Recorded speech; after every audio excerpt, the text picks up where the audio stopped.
Salam sejahtera tuan-tuan, puan-puan, pendengar yang dikasihi sekalian. Jangan merajuk lama sangat. Berita sepenuhnya, pemimpin Pakatan Nasional PN yang tidak terpilih menjadi calon gabungan parti itu bagi menghadapi PRU 15 dinasihatkan supaya pun tidak merajuk lama sangat. Timbalan pengurus PN, Datuk Dr. Dominic Lau Ho Chai berkata, mereka perlu memberi bantuan jentera parti memenangkan PN sekaligus menumbangkan lawan iaitu Barisan Nasional dan PH. Beliau yang juga gerakan berkata mereka juga tidak terpilih, bukan tidak layak, sebaliknya tidak sesuai dengan agenda yang dibawa PN sekarang bagi menempuhi PRU 15. Pemimpin yang tidak terpilih pada PRU 15 ini tidak bermaksud kamu tidak bagus, tidak layak tetapi kurang sesuai untuk strategi PN yang menunjukkan keperamajaan dan banyak faktor lagi yang dipertimbangkan semasa nak pilih calon. Mereka ini penting dan ada yang tidak terpilih memang kecewa, sedih dan marah. Kita menasihatkan jika mereka boleh sedih tetapi satu hari saja kena balik bantu PN. Calon kita tidak boleh menang jika tak ada jentera. Oleh itu saya minta 14 hari kita berkempen. Jagalah keselamatan, kesihatan, minum banyak air dan pastikan PN boleh menang. Ini bergantung kepada jentera kita sayangi, katanya ketika berucap di majelis pengumuman calon PRU 15 PN malam ini. Yang turut hadir pengurus CPN Tan Sri Muhyiddin Yassin yang juga Presiden Bersatu dan Timbalan Presiden PAS Datuk Seri Tuan Ibrahim Tuan Man yang mewakili Presiden PAS dan Datuk Seri Abdul Hadi Awang.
Salam sejahtera tuan-tuan, puan-puan yang dihormati dan dikasihi sekalian. Bekas pengarah SPRM calon PH di Parlimen Sikh.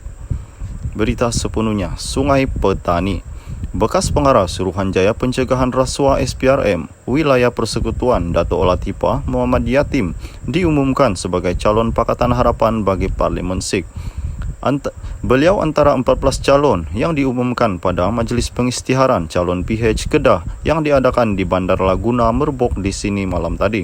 Latifah yang berasal dari Jernih berkata, beliau membesar dengan melihat kesusahan penduduk Sikh yang kebanyakannya hanya bekerja sebagai penoreh getah. Saya berasal dari keluarga susah.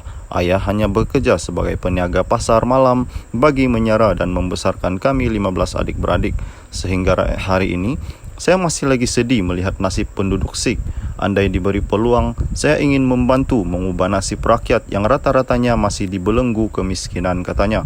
Turut diumumkan sebagai calon adalah timbalan pengurusi DAP Kedah, Zul Hazmi Sharif yang bakal bertanding di Parlimen Jerai. Walau bagaimanapun tiada nama calon PH diumumkan bagi Parlimen Langkawi yang setakat ini menyaksikan bekas Perdana Menteri Tun Dr. Mahathir Mohamad mengesahkan akan mempertahankan kerusi berkenaan. Pengurusi PH Kedah Datuk Mahfuz Omar berkata, pihaknya berpuas hati dengan senarai yang diumumkan termasuk membabitkan calon muda yang pertama kali bertanding. Satu sahaja kerusi tidak diumumkan lagi iaitu calon PH di Parlimen Langkawi. Saya jangka kita akan mengumumkannya dalam tempoh sehari dua lagi. Kita percaya kehadiran ramai calon muka baharu dan anak muda serta bekas pegawai kanan kerajaan mampu memberi keyakinan. Salam sejahtera tuan-tuan, puan-puan yang dihormati dan dikasihi sekalian. Pemenjaraan Najib cerahkan peluang Barisan Nasional. Berita sepenuhnya yang dipetik daripada Sinar Harian. Suhu politik negara kian memanas walaupun tempo berkempen belum pun mula secara rasmi. Mana tidaknya hampir semua parti yang dijangka akan turut serta dalam PRU15 telah memulakan program-program untuk bertemu rakyat di segenap pelosok negara. Seiring dengan arus kemodenan hari ini juga, media sosial turut dijadikan sebagai salah satu medium utama untuk kesemua parti politik berkempen dengan kreativiti masing-masing. Namun teka-teki siapakah yang akan berjaya menakluki Putrajaya pasca PRU15 terus menjadi debaran buat semua pihak. Adakah Pakatan Harapan mampu mengekalkan kejayaan PRU14 yang lalu? Atau Barisan Nasional kembali menjuarai hati pengundi seperti mana sebelum tsunami politik pada 2018. Kalau disingkap jangkaan pemerhati dan penganalisis politik, rata-rata menjangkakan tidak akan ada mana-mana gabungan yang berjaya mendominasi keputusan pilihan raya umum kali ini. Bahkan bekas timbalan Perdana Menteri Tun Musa Hitam sebelum ini juga pernah menyatakan pandangan bahawa tiada satu gabungan parti pun dilihat benar-benar yakin dalam menghadapi PRU15. Ini susulan arus semasa politik negara dengan hitam putih ceritanya yang sedikit sebanyak menyukarkan pembaca parti mana yang akan memenangi PRU14. Tambahan pula kecelaruan arena politik negara sepanjang tempo sepenggal yang belum matang sepenuhnya ini dilihat menambah kekeliruan rakyat dalam memperoleh penilaian kepada setiap parti dan calon yang ada. Tidak dapat dinafikan gelombang tsunami politik yang melanda sekitar 2018 memberi impak nyata dan 4 tahun 5 bulan kebelakangan ini.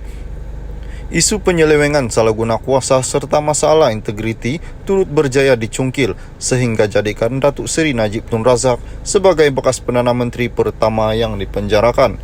Keputusan yang turut dijatuhkan 5 panel hakim dipengerusikan oleh Ketua Hakim Negara Tun Tengku Maimun Tuan Mat pada 23 Ogos lalu terhadap bekas Perdana Ahli Parlimen Pekan itu juga sekaligus menjadi titik hitam dan perit dalam sejarah.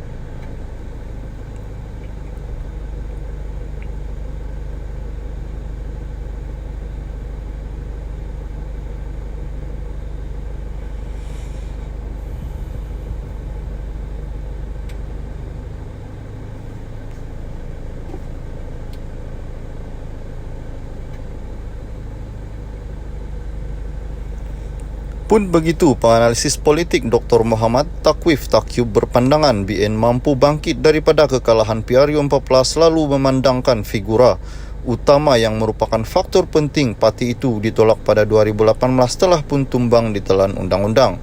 Apabila Najib tumbang dan dipenjarakan, tsunami politik itu redah, katanya. Tambahannya lagi, tugas pengundi untuk menumbangkan Najib dan beberapa pemimpin negara PRU 14 yang lalu telah tamat, maka rakyat hari ini perlu kembali kepada keamanan politik untuk membentuk kerajaan yang stabil. Apapun tidak mustahil sebenarnya untuk BN kembali bangkit pada PRU